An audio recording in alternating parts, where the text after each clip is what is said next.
Hello, welcome to my channel. ഞാനിന്ന് ചെയ്യാൻ പോകുന്ന ഓണത്തിന് വേണ്ടി നാരങ്ങാച്ചാർ ഇടാനാണ്. നാരങ്ങ ഞാൻ കഴുകി തുടച്ച് കീറി വെച്ചേക്കുക. അതിനകത്ത് ഉപ്പിട്ട് കുടഞ്ഞ് വെച്ചേക്കുവാണ്. വലുത് 4ആയിട്ടും ചെറുത് 2ആയിട്ടുമാണ് കീറിയേക്കുന്നത്.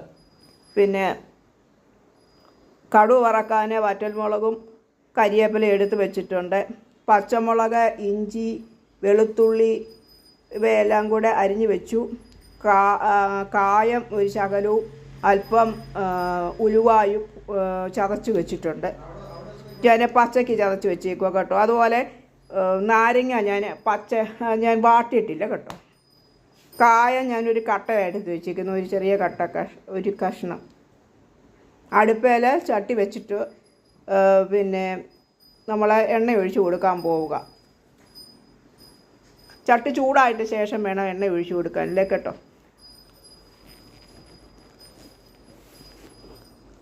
അതുപോലെ വെളുത്തുള്ളി ഞാൻ വലുത് മാത്രമേ കീറിയിട്ടുള്ളൂ, ചെറുത് ഞാൻ അതുപോലെ തന്നെ ഇട്ടേക്കുക. പച്ചമുളക് 2ആയിട്ടും ഓക്കെ കീറിയേക്കുവാണ്.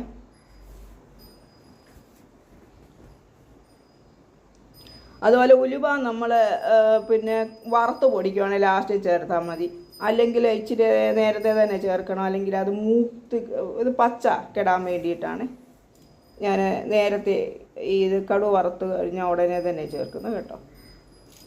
ഞാൻ വറ്റൽമുളക് ഇട്ടു, കരിവേപ്പില ഇട്ടു. കരിവേപ്പില ഞങ്ങളുടെ കരിവേപ്പയെന്ന് തന്നെ ഉള്ളതാണ്. ഇത് കീടനാശിനിയൊന്നും അടിച്ചതല്ല, ഞങ്ങൾ കമ്പോളത്തിൽ നിന്നൊന്നും വാങ്ങിച്ചതല്ല.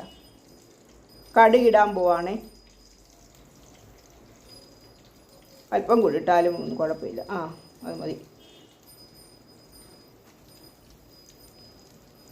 കടുക് പൊട്ടിയ ശേഷം വേണം വെളുത്തുള്ളിയും പച്ചമുളകും കായവും ഉലുവായും ഇഞ്ചിയും എല്ലാം കൂടി ഇടാൻ.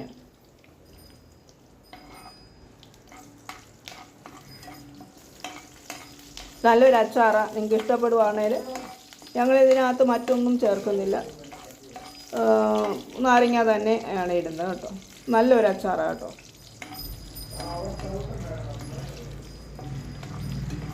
ഞാൻ പച്ചമുളകും വെളുത്തുള്ളിയും കരിവേപ്പില ഞാൻ ഇട്ടിട്ടുണ്ട്.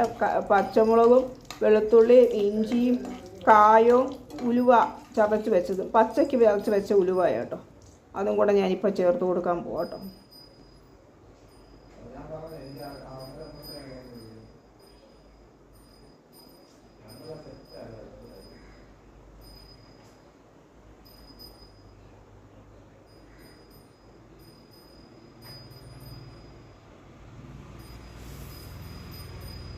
കടുക് പൊട്ടിയ ശേഷം മാത്രമേ ഇട്ട് കൊടുക്കാവൂ കേട്ടോ, അല്ലെങ്കിൽ ശരിയാവത്തില്ല. ആ കടുകിൻ്റെ എണ്ണ പൊട്ടി നമ്മുടെ ഈ ഇതിലേക്ക് ഇറങ്ങാൻ വേണ്ടിയിട്ടാണ് അങ്ങനെ ചെയ്യുന്നത് കേട്ടോ.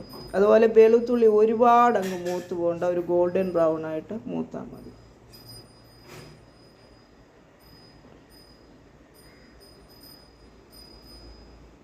വെളുത്തുള്ളി മൂത്ത് കഴിയുന്ന ശേഷം നമുക്ക് ഇച്ചിരി മുളക് പൊടി ഇട്ട് കൊടുക്കണം.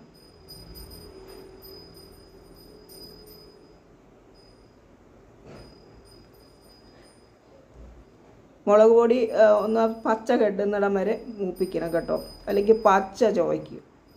അച്ചാറ് പച്ച ചുവയ്ക്കും. ഞങ്ങൾ നാട്ടുമ്പുറത്ത് ഇടുന്ന ഇങ്ങനെ കേട്ടോ. നാട്ടുമ്പുറത്ത് ജീവിക്കുന്ന ആൾക്കാരായുണ്ടായിരിക്കും ഇങ്ങനെ ഞങ്ങൾ ഇടുന്നത്. ഉപ്പിട്ട് പിന്നെ ഞാൻ ഇളക്കി വെച്ചിരുന്ന നാരങ്ങായ കേട്ടോ. അതുപോലെ നമ്മൾ അടി കിടക്കുന്ന മുളക് ഒന്ന് കുത്തി ഇളക്കിയൊക്കെ കൊടുക്കണം, അല്ലെങ്കിൽ ചിലപ്പം അടിവശത്ത് ആ മുളക് കരിയാനുള്ള സാധ്യതയുണ്ട്. നമ്മളിതൊന്ന് ഇളക്കി പിന്നെ അല്പം വിനാഗിരി ഒഴിച്ച് കഴിയുമ്പം നമ്മുടെ അച്ചാർ റെഡിയാകും. നല്ല അടിപൊളി അച്ചാറാണ്, നല്ല ടേസ്റ്റുമാണ്. നിങ്ങളിതിങ്ങനെ ഒന്ന് ചെയ്ത് നോക്ക്. കാണാനും നല്ല രസമാണ്, കൂട്ടാനും നല്ല ടേസ്റ്റാണ്.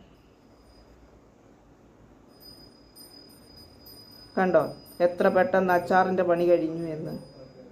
എളുപ്പം നിങ്ങൾക്ക് ഇതുപോലെ നാരങ്ങാച്ചാർ ഉണ്ടാക്കി എടുക്കാൻ പറ്റും. സദ്യയ്ക്ക് അടിപൊളിയാക്കാം നാരങ്ങാച്ചാർ ഇങ്ങനെ ഉണ്ടാക്കി.